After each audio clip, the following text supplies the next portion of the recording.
Ini kisah benar yang berlaku di sebuah kolej swasta berhampiran JT di Terengganu. Semuanya bermula seminggu sebelum puasa. Seorang pelajar nama Ika duduk termenung kat JT waktu maghrib. Balik asrama je dia kena rasuk. Ustaz datang rawat dan bagi Ika pakai tasbih kayu koka sebagai pendinding. Ingatkan dah selesai. Rupa-rupanya tasbih tu terbawa masuk ke alam jin dan jadi rebutan. 2 hari lepas tu, masa bacaan Yasin, Ika mengamuk lari nak terjun laut. Mulut dia menjerit, "Bonda suruh balik, bonda marah." Masuk bulan Ramadan, gangguan makin ganas. Syaitan diikat, tapi bukan jin-jin laut ni. Setiap kali azan berkumandang, pelajar-pelajar yang kena rasuk ni akan menjerit sakit.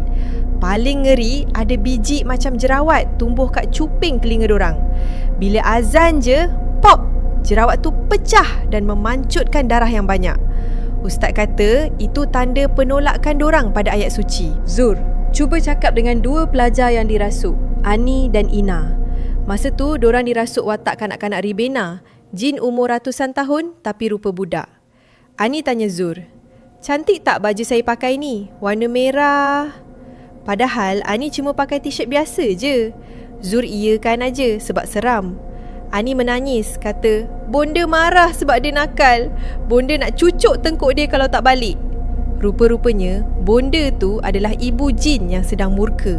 Bila ustaz sampai, barulah punca sebenar terbongkar. Rupa-rupanya, 7 orang pelajar yang kena rasuk tu adalah mangsa keadaan. Di alam sana, anak-anak jin, 7 puteri, sedang bergaduh berebut tasbih koka yang Ika bawa masuk. Ada antara jin tu nak masuk Islam sebab tengok orang mengaji kat TV.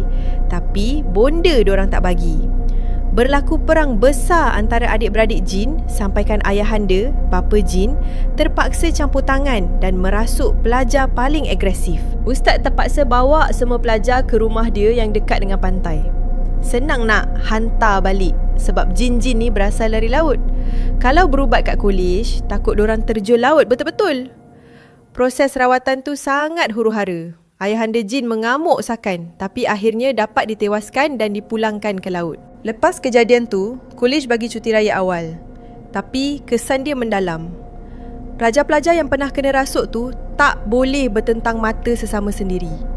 Kalau pandang je, diorang akan bergaduh dan histeria balik sebab saki-baki dendam 7 puteri tu masih ada. Akhirnya, ramai berhenti belajar dan kolej tu pun berpindah lokasi.